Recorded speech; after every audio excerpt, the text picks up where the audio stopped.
അസ്സലാമു അലൈക്കും വറഹ്മത്തുള്ളാഹി വബറകാതുഹു. പ്രിയമുള്ളവരെ, നാം ചെയ്യുന്ന എല്ലാ അമലുകളും ദുനിയാവിലും നാളെ ആഖിറത്തിലും നമുക്ക് ഉപകാരമുള്ളതായി മാറട്ടെ. ആമീൻ യാ റബ്ബൽ ആലമീൻ. വിഷമങ്ങളും പ്രയാസങ്ങളും ഇല്ലാത്ത ആളുകൾ വളരെ കുറവായിരിക്കും ഇന്നത്തെ കാലഘട്ടത്തിൽ.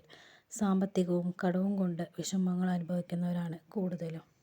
പഠനം കഴിഞ്ഞിട്ടും നല്ലൊരു ജോലി ലഭിക്കാതെ വിഷമിക്കുന്നവർ, വിവാഹപ്രായമായിട്ടും വിവാഹം ശരിയാകാതെ വിഷമിക്കുന്ന സഹോദരി സഹോദരന്മാർ, വിവാഹം കഴിഞ്ഞിട്ട് വിവാഹ ജീവിതത്തിൽ പ്രശ്നങ്ങളുള്ളവർ, മക്കളില്ലാതെ വിഷമിക്കുന്നവർ, ഇങ്ങനെ ഒരുപാട് പ്രയാസങ്ങൾ അനുഭവിക്കുന്നവർ നമ്മുടെ കൂട്ടത്തിലുണ്ട്. നമ്മൾ അനുഭവിക്കുന്ന പ്രശ്നങ്ങളും പ്രയാസങ്ങളും ബുദ്ധിമുട്ടുകളും എന്തു തന്നെ ആയിക്കൊള്ളട്ടെ,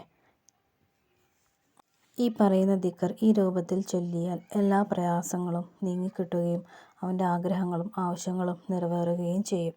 അള്ളാഹുവിൻ്റെ മഹത്തായ 3 നാമങ്ങളാണ് യാ അല്ലാഹു, യാ റഹ്മാനു, യാ റഹീമു. ഈ ദിക്ർ പതിവാക്കി വരുന്നവർക്ക് അവരുടെ ആവശ്യങ്ങൾ നടന്നു കിട്ടുകയും അവരുടെ ആഗ്രഹങ്ങൾ നിറവേറിക്കിട്ടുകയും ചെയ്യും ഇൻഷാ അല്ലാഹ്.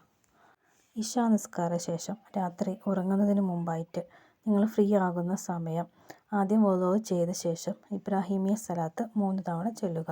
നിസ്കാരത്തിൽ നാം ചൊല്ലുന്ന സലാത്താണ്, എല്ലാവർക്കും അറിയുന്നതുമാണ്. ശേഷം 1000 തവണ യാ അല്ലാഹു, യാ റഹ്മാനു, യാ റഹീമു എന്ന ഈ ദിക്റിനെ ചൊല്ലുക. ശേഷം വീണ്ടും 3 തവണ ഇബ്രാഹിമിയ സലാത്ത് ചൊല്ലി ദുആ ചെയ്യുക. തീർച്ചയായും നിങ്ങളുടെ പ്രശ്നങ്ങൾക്ക് പരിഹാരമാവുകയും നിങ്ങളുടെ ആഗ്രഹങ്ങളും ആവശ്യങ്ങളും നിറവേറിക്കിട്ടുകയും ചെയ്യും. എല്ലാവരുടെയും ജീവിതത്തിൽ സന്തോഷവും സമാധാനവും നൽകി റബ്ബ് നമ്മെ അനുഗ്രഹിക്കുമാറാകട്ടെ. ആമീൻ യാ റബ്ബൽ ആലമീൻ.